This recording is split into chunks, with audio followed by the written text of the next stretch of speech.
All right, good evening and welcome back again. So we just finished up the reveal video on the 20th anniversary 10 top custom 22 PRS.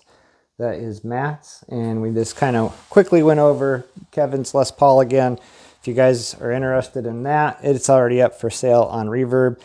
There's a link to the description or in the description for that listing on Reverb in my previous videos. Just look up the Rock and Roll Hall of Fame Les Paul.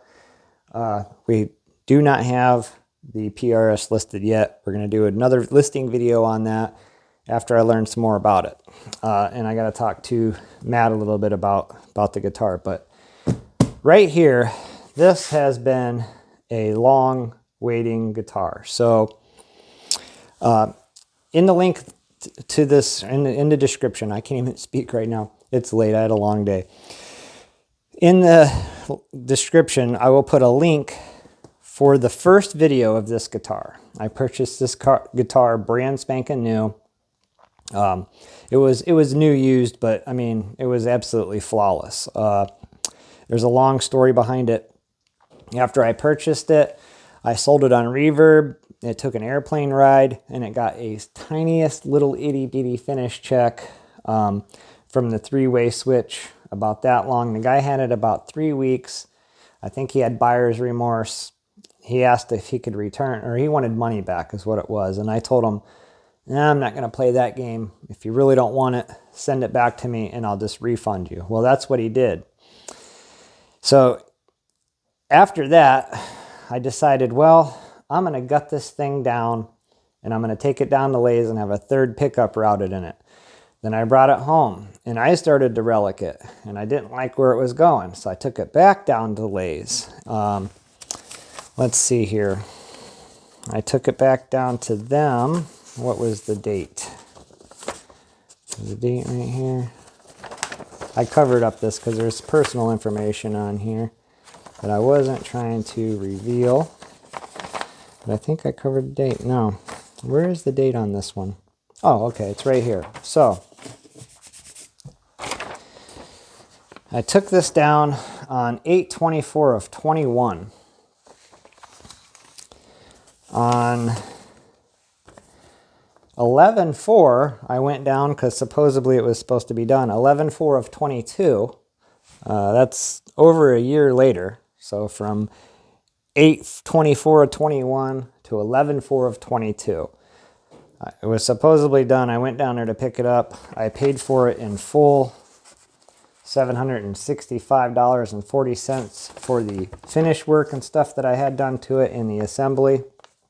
And it still wasn't done. So Monday, what was the date then? Monday, 2/6 of 23 is when I actually picked this up.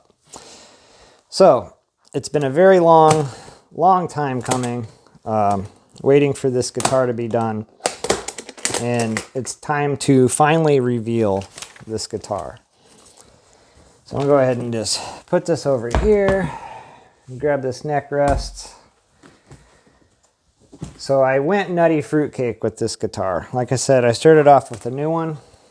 And what we have here is a 2018 Studio Deluxe Gibson Les Paul. And it has the bound fretboard like a standard with the trapezoid inlays. This originally came with a 490R, 490T with a PCV board in it. I went ahead and had the third pickup routed. I bought another pickup. I bought a 498, so it has a 490T, 490R, and I think the 498 is an R too. I think it's a rhythm as well. I can't remember. I'll have to go back and look, but I'm almost positive it's a 498R. So I also got a 6-way switch. So we have 3 positions on that side, flip it over, and 3 positions here. So it has a 6-way switch and a Veritone switch. And I left the cap or the back plate off of it. So it has 5 Russian caps in it, 3 of which have treble bleeds on them. It has all Gibson 500K pots that have all been matched, and they are all matched just absolutely perfect. Took them all down there, and we made sure we had 3 identical 500K pots. It does have vintage wiring on the pickups. They are all 2-wire pickups, and there's vintage wiring on all the cloth pushback on the input jack. However, the 6-way switch, I wasn't able to get vintage wiring on that. I wanted crazy combinations with these pickups. I wanted to be able to just use this one, and this one, just the middle one, this one and this one, a combination of these. You know what I mean? I wrote it all down, and unfortunately, he didn't give me the paper that I had wrote all the combinations and how I wanted it on there. So I will have to plug this in and tap on the pickups and rewrite down what every position is. But it is now a 6-speed instead of a 3-speed. And it does have five different tone caps to change up there. And we have volume and two tones.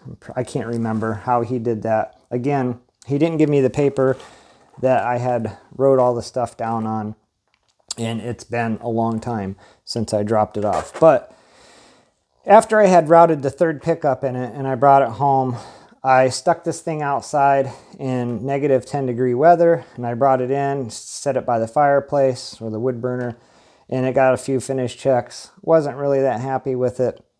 So then what I did was I took my heat gun and I heated it up, and then I took air duster, flipped it upside down, and sprayed it on there to freeze it and make it rapidly shrink. I got some more finish checking.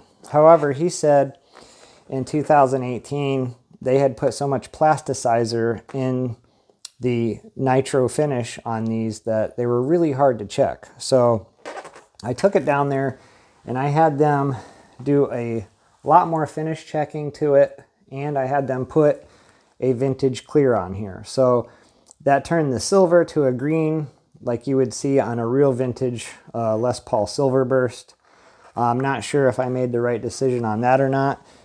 It's starting to grow on me a little bit, but nonetheless, I wanted it to look old even though it wasn't. So I had them put the vintage clear on it, and then like I said, everything that we just spoke about, I had them put that in there.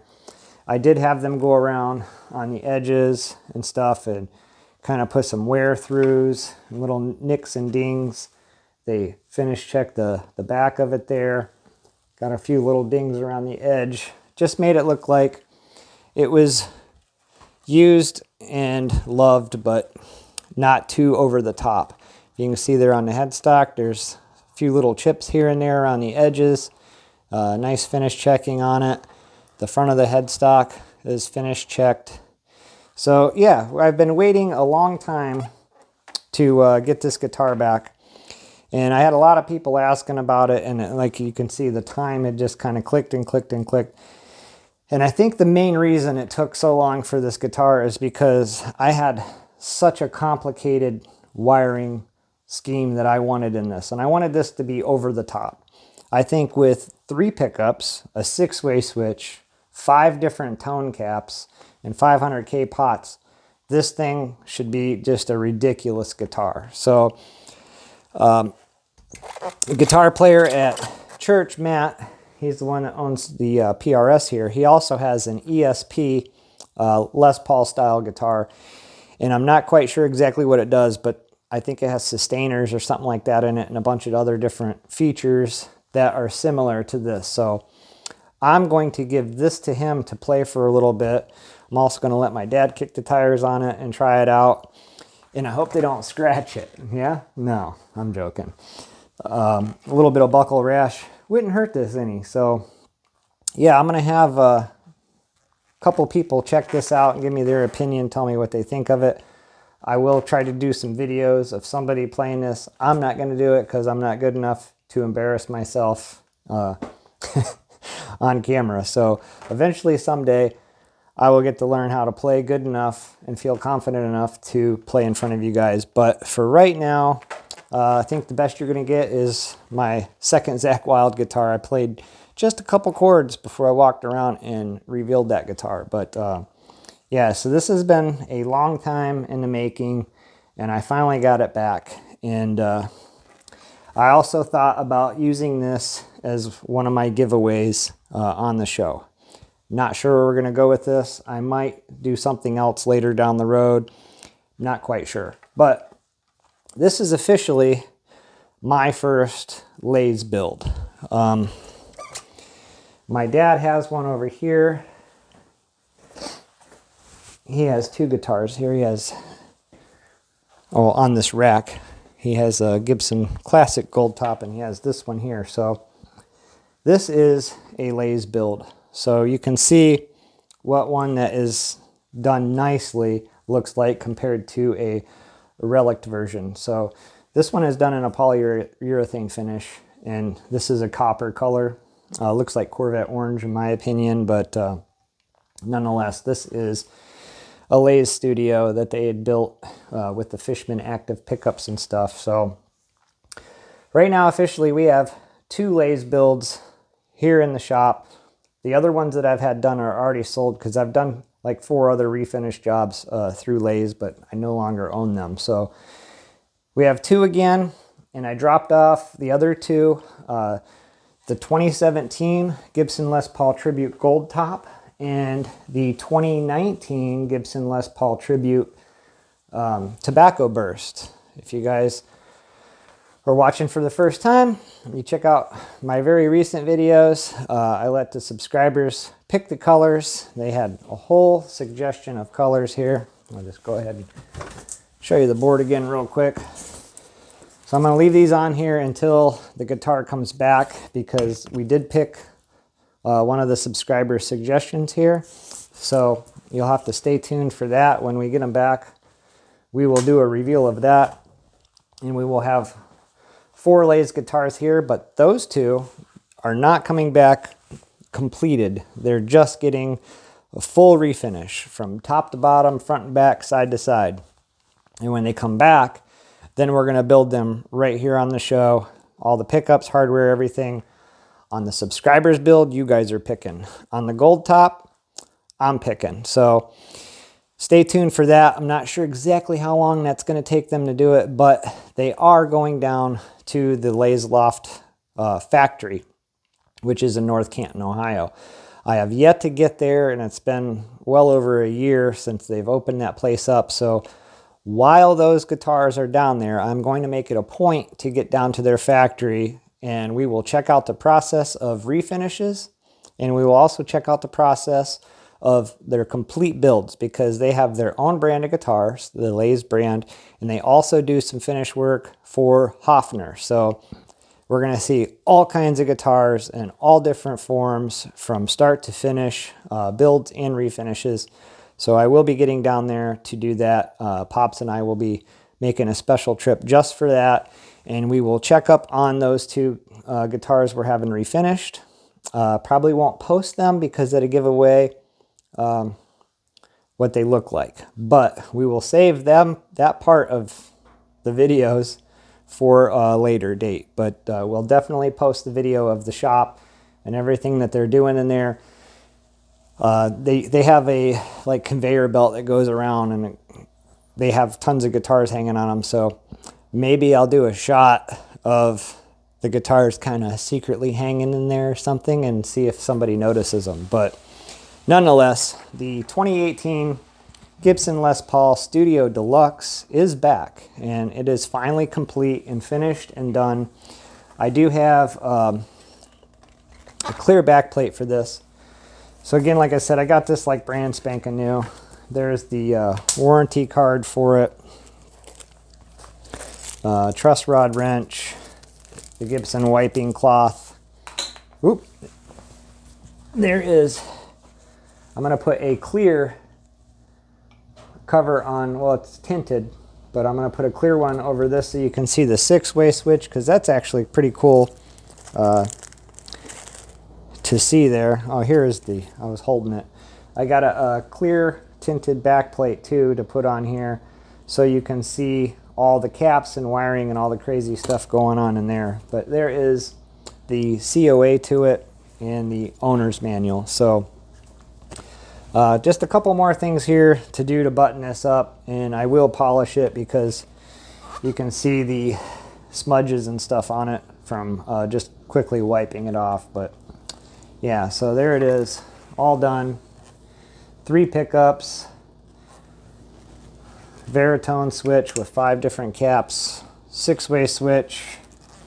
And I think it came out pretty good. It's not exactly what I was expecting, but nonetheless, it's finally done.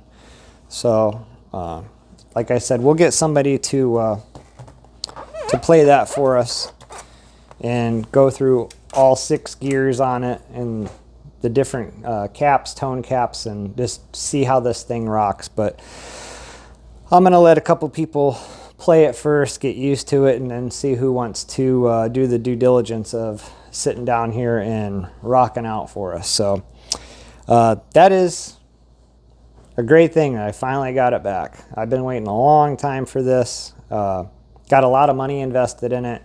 So we'll see how it plays out. It does have the SIT strings on it. So I guess we can talk about them real quick. So down in Akron, Ohio, not far from Lay's Loft, there is a place called SIT Strings. I've already put one of these stickers on that case, one on my trash can, and Dad grabbed one for his fender case. But SIT stands for Stay in Tune. Those just puked everywhere. So they are made in America because they're made right down in Akron, Ohio. But they have a absolute ton of different strings. And this is my first round. I'm getting ready to order a second round because I accidentally, when I went to check out with these ones, they come in a variety of sizes. These ones are 946, so these are going to work great on Fenders and Telecasters because I know a lot of Fenders come with 9s on them, but they'll work on other guitars as well. But I wanted 1046 and I accidentally ordered the 946, but they make them all the way up to like 1150s or something like that. They have tons of signature series as well for different guitar players. These ones here are the flat wounds. I'm going to be putting a set of these on my 50s Gold Top Standard. And then I have the semi-flat. Now this one is just the SIT brand right here. I don't know if you guys noticed or not. The flat wound ones here and these power wound nickels. They have the Lay's emblems on them. Lay's has a whole bunch of them that are branded for them. And here is the Power Groove pure nickel. These are the 1046. The flat wounds are 1150s. And the semi-flat round are 1046s. So we're going to be giving these a try. And I will be ordering another round of those because I want to get some of the signature strings. Definitely want to get the power wound ones here in a nickel and a 1046. And check out some other ones, but they have every string you can think of for basses, mandolins, electric guitars, acoustic guitars, lap steels. I mean, you name it. Check out the SIT. Stay in Tune in Akron, Ohio. Check them out. I highly recommend using their strings. I used to use all Dunlop throughout the, let's see, 4, 5, 6 or 7 refinish jobs that I've had them do. They've always put their strings on them, and I've been very impressed with them. So I decided to make the switch, and also by doing that, I'm supporting another local business right here in Ohio. So I'm going to stick with the SITs, and I'm going to try out a whole bunch of them before I decide which one is going to be my main go-to string. But I highly recommend that you guys check out the SIT string brand. Give them a shot. They're made in America right here in Ohio. So thank you guys for watching. Don't forget to like and subscribe. And one last look at this guitar that we have been waiting a very, very long time for. And I think it turned out pretty good. Now, you guys comment down below and tell me, should I have left this thing in new condition and just put the third pickup in it and the electronics like I did? Or did I make an okay decision by vintage clearing it and finish checking it? Because I'll tell you what, when you look at the links in the description of this guitar when it was brand new, it was awful pretty. And then I'll go ahead and I'll throw the link in when we routed this third pickup. So there'll be 2 videos down there in this video below. One of it brand spanking new, one of it with just the third pickup in it, and then you guys are watching this now, the reveal of it. So stay tuned. We'll see what that thing sounds like. And don't forget to like and subscribe and hit that like button. That will help me out a lot in the algorithm. Thank you again.